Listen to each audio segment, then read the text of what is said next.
Sebagai lambang kebanggaan nasional, bahasa Indonesia memancarkan nilai-nilai sosial budaya luhur bangsa Indonesia. Dengan keluhuran nilai yang dicerminkan oleh bahasa Indonesia, kita harus bangga dengannya. Kita harus menjunjungnya dan kita harus mempertahankannya. Sebagai realisasi kebanggaan terhadap bahasa Indonesia tersebut, kita harus memakainya dengan tanpa ada rasa rendah diri, malu, dan acuh tak acuh. Kita harus bangga memakainya dengan memelihara dan mengembangkannya. Sebagai lambang identitas nasional, bahasa Indonesia merupakan lambang bangsa Indonesia. Oleh sebab itu, dengan bahasa Indonesia akan dapat diketahui siapa kita, yaitu sifat, perangai, dan watak kita sebagai bangsa Indonesia. Karena fungsi tersebut, kita harus menjaganya agar ciri kepribadian kita tetap cermin di dalamnya. Jati diri bangsa harus tampak dari bahasa Indonesia. Bahasa Indonesia memungkinkan masyarakat Indonesia yang beragam latar belakang sosial budaya dan berbeda-beda bahasanya dapat menyatu dan bersatu dalam kebangsaan, cita-cita, dan rasa nasib yang sama. Dengan bahasa Indonesia, bangsa Indonesia merasa aman dan serasi dalam kehidupannya, sebab mereka tidak merasa bersaing dan tidak merasa lagi dijajah oleh masyarakat suku lain. Hal ini terbukti dengan menggunakan bahasa Indonesia, identitas suku dan nilai-nilai sosial budaya daerah yang tercermin dalam bahasa daerah masing-masing tidak akan hilang. Hal ini bahkan dapat lebih memperkuat di bidang karakter bangsa Indonesia. Kedudukan dan fungsi bahasa daerah masih tegar dan tidak tergoyahkan sedikit pun. Sudah barang tentu bahasa daerah lebih diharapkan dapat memperkaya khazanah bahasa Indonesia. Bahasa Indonesia sering dirasakan manfaatnya dalam kehidupan sehari-hari. Kita bayangkan apabila kita ingin berkomunikasi dengan seseorang yang berasal dari suku lain yang berlatar belakang bahasa berbeda.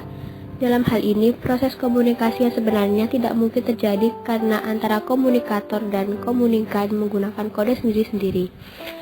Namun apabila terpaksa komunikasi tersebut dilakukan, salah satu caranya adalah dengan menggunakan bahasa isyarat, misalnya dengan gerakan tubuh. Bahkan mungkin juga akan terjadi kesalahpahaman. Oleh sebab itu, salah satu cara yang dapat mencegah terjadinya kesalahpahaman tersebut adalah dengan menggunakan bahasa Indonesia. Dengan bahasa Indonesia, kita dapat saling berhubungan dalam segala aspek kehidupan.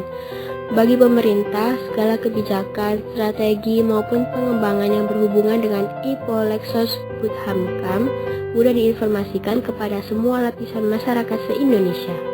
Artinya, apabila arus informasi antara kita meningkat, berarti akan mempercepat peningkatan pengetahuan kita.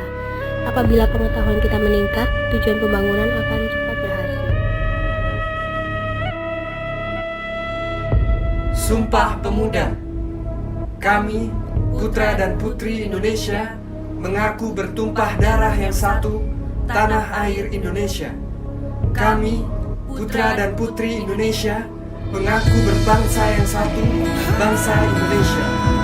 Kami, putra dan putri Indonesia, mengaku berbahasa yang satu, bahasa Indonesia. Kita di bagian bumi yang terindah.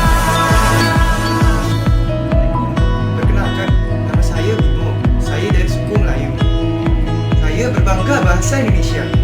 Kita terlahir di tanah yang sama, meluapkan segala mimpi di langit yang sama.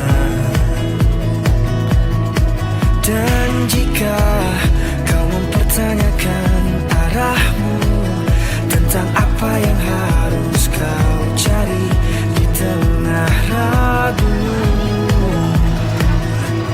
keluarlah kau dari rumahmu. Saya sebuah asma. Saya bangga bahasa Indonesia. Nami Kulo, dengan sesuatu yang sadar. Menunggu kamu.